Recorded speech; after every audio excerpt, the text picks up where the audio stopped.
Okay students, अब हम start करते हैं topic number 15.10। The title is back motor effect in the generators. ठीक है, इस टॉपिक के अंदर बेसिकली हम ये देखेंगे कि थोड़ा सा रिव्यू लेते हैं कि जनरेटर आपका किस तरह से काम करता था। ठीक है, जनरेटर को हमने ये बात स्टडी की थी कि जनरेटर एक ऐसी डिवाइस है जिसको आप क्या करते हो, मैकेनिकल एनर्जी देते हो और वो उस मैकेनिकल एनर्जी को कन्वर्ट कर देता है किस फॉर्म में, इलेक्ट्रिकल एनर्जी की फॉर्म में।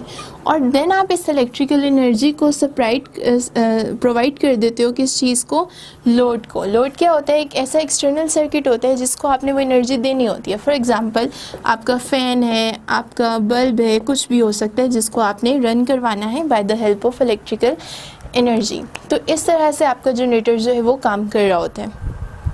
अब अगर हम बात करें कि ये जो मैकेनिकल एनर्जी आप अपने जनरेटर को देते हो ये किस तरह से दी जाती है, तो इसके लिए हमने ऑलरेडी एक बात पढ़ी हुई है कि डैम्स यूजुअली कंस्ट्रक्ट करवाए जाते हैं।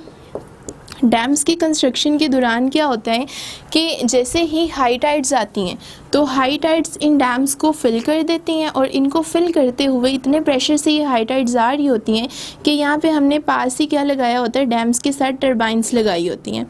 टरबाइंस जो हैं वो क्या करती हैं, इस हाई प्रेशर की वजह से रोटेट करना शुरू कर देती हैं। देन टरबाइंस की इस मैकेनिकल एनर्जी को हम किसको प्रोवाइड कर देते हैं, अपने जनरेटर्स को जो है वो प्रोवाइड करते हैं और जनरेटर्स उस एनर्जी को इलेक्ट्रिकल एनर्जी में कन्वर्ट करते हैं और देन किसको बेच देते हैं, लोड को बेच देते हैं। बेसिकली हम क्या कर रहे होते हैं कि यहाँ इस टरबाइन का जो शेफ्ट होता है यानी रोटेटिंग पार्ट होता है, उस रोटेटिंग पार्ट को हम अपने जनरेटर के साथ अटैच करते हैं और अपनी मर्ज़ी से अपने जनरेटर को जो है वो क्या प्रोवाइड कर देते हैं, यहाँ पे रोटेशन जो है वो प्रोवाइड करते हैं।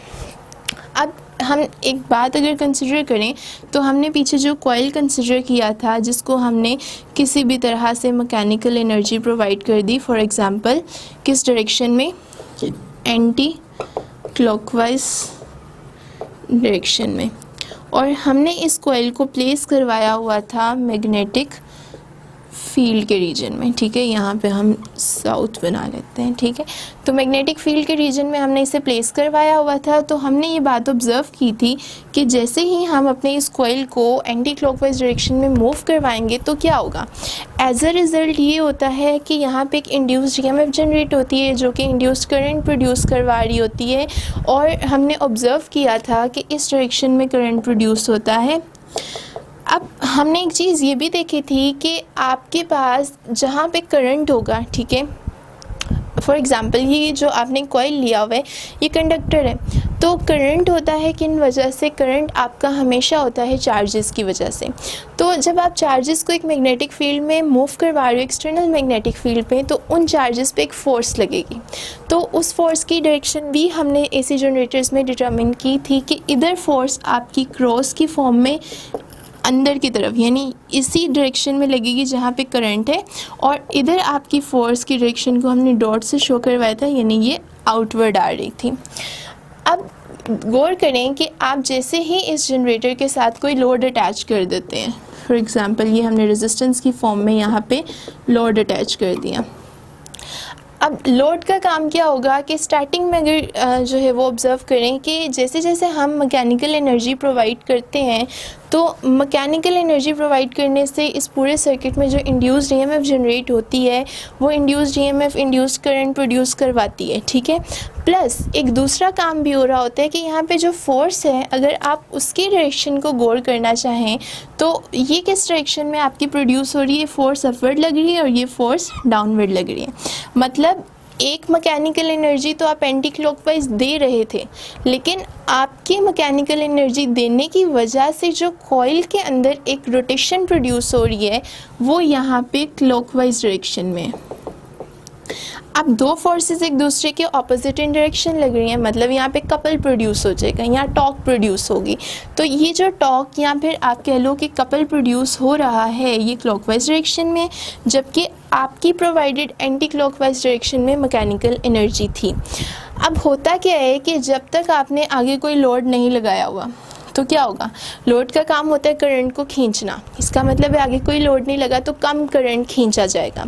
अब अगर कम करंट आगे डिमांडेड है तो इसका मतलब है जनरेटर को कम काम करना पड़ेगा ना करंट प्रोड्यूस करवाने के लिए, और अगर इसे कम काम करना है करंट प्रोड्यूस करवाने के लिए तो पीछे से बहुत कम जो है वो मैकेनिकल एनर्जी चाहिए होगी।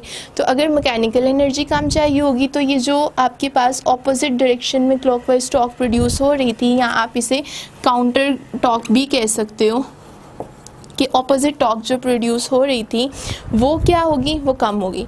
लेकिन अगर आप यहाँ पे लोड लगा देते हो तो लोड लगाने से क्या होगा, डिमांड होगी ज़्यादा करंट की, जनरेटर को बहुत एफर्ट करना पड़ेगा करंट प्रोड्यूस करवाने के लिए, पीछे से ज़्यादा मैकेनिकल एनर्जी देनी पड़ेगी, और आपके इस सर्किट के अंदर जो ऑपोजिट टॉर्क प्रोड्यूस होगी वो भी बहुत ज़्यादा होगी। ठीक है, तो अगर बहुत ज़्यादा टॉर्क प्रोड्यूस होगी तो ये कॉइल का घूमना क्या हो जाएगा, बहुत ज़्यादा डिफ़िकल्ट हो जाता है। इसका मतलब है इस केस के अंदर ये जो आपकी काउंटर टॉर्क है वो काम कर रही है किसका, बैक मोटर इफेक्ट का जनरेटर्स में। ठीक है, यानी ये एक ऑपोजिट टॉर्क का काम कर रही है जो कि आपके जनरेटर्स के लिए अच्छा नहीं होता।